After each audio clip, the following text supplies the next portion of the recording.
Hi, scientists. Before we start today's experiment, I wanted to just bring your attention back to the paper that we submerged in the water and then dried out again. Did you do this one at home? Then you can feel it and see what's the same and what's different. But if you didn't do it at home, I will just kind of run through it for you. The wax paper has less of a waxy surface. The water must have pulled some of the wax off the paper, but it does have some of the waxy surface left. The paper towel feels almost exactly the same as it did before we wet it in the water. The tissue is much stiffer. It's almost like a used tissue now. Ew. All of the paper feels a little stiffer, like you can tell something's happened to it. It doesn't feel the same. The glue came off the corrugated cardboard. The other thing is, remember how easy it was to rip the paper when it was wet? Even the corrugated paper was easy to rip when it was wet. Well, now that it's dry, it's not as easy to rip again. Easy peasy to rip when it was wet, but now it's not easy to rip again. It's harder to rip. It's back to being as hard as it was before we submerged it. You can definitely tell looking at the paper, right? That it looks a little different. It looks like it's been through something. It isn't the smooth paper that it was before we submerged it. But most of the paper does go back to its original thickness. But remember how dark the paper was when it got wet? It's back to looking the same, just looking a little more wrinkly, right? So that was our paper. So today what we're going to do is we're going to learn how paper can be made strong to form a bowl. How can we make paper strong to form a bowl? We're going to do a technique called paper mache. But before we do that, I want to share with you an update with our waterlogged wood. The cup that has no cover on it, the water is almost evaporated. You can see the cup that has the saran wrap is still not a lot of water evaporated from that cup. We'll leave it for another week and see what happens. So the first thing we do to make our paper mache is we take newspaper and tear it into strips. We tear up tons and tons of strips of newspaper. To do this experiment, we're going to need a bowl to make the form of the paper mache bowl. This is the wheat paste. Basically, it's flour and water that I stirred around just enough to make a paste. It's kind of gooey and icky. And then we have the newspaper strips that you saw before. So you put the strip of newspaper in, and then you pull off most of the paste. You don't want it to be too gooey. And then you can put it right on the bowl. So you lay it out on the bowl like that.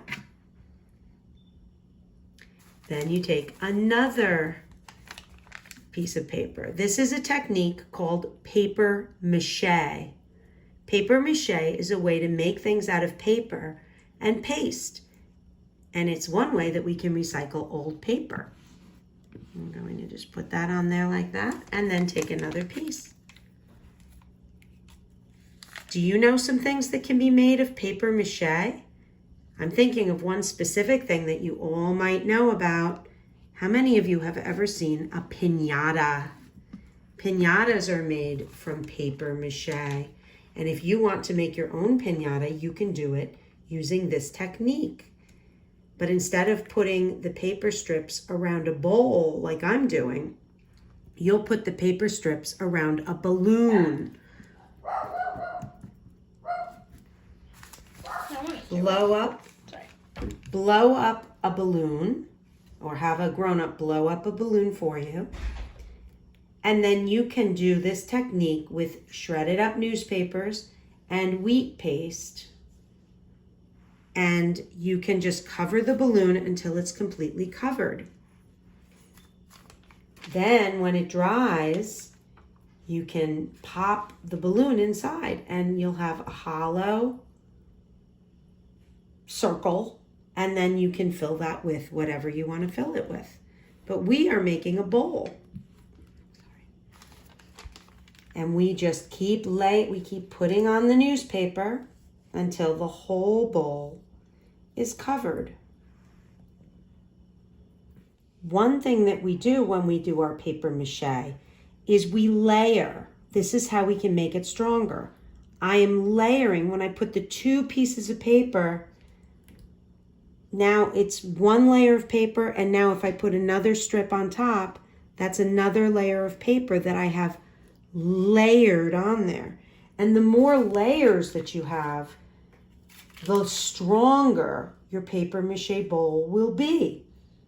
That makes sense, right? If it's 1 layer of paper, it will be 1 layer of paper strong. But if you make it more than 1 layer, then it will be just that much stronger. We keep going with the paper mache until the whole bowl is covered. So there we have it, our paper mache bowl.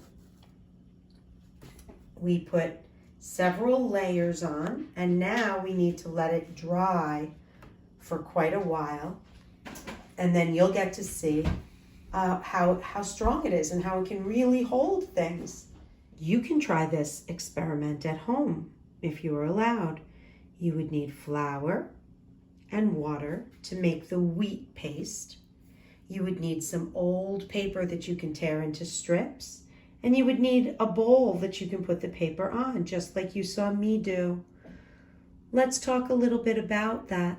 If you do it, think about these different things. What does the wheat paste feel like? How does it feel? How does it feel when it dries on your hands? And what does the paper look like when it gets soaked with the paste? And let's talk about some of the vocabulary that we used. We tear the paper to make it into strips.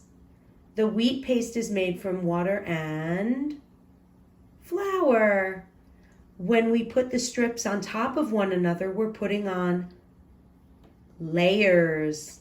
The technique we used for making things out of paper and paste is called paper mache.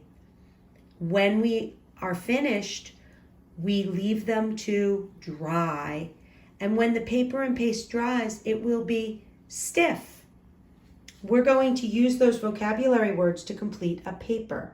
Okay, so now we have our science book, our science notebook, and we have our paper for today. We have our focus question that says, how can paper be made strong to form a bowl? And here we have our word bank: stiff, flour, paper mache, dry, strips, and layers. And here are the words, and you need to find the ones that make sense. We tear paper into, what was that word? Strips. Go ahead and find it and write it.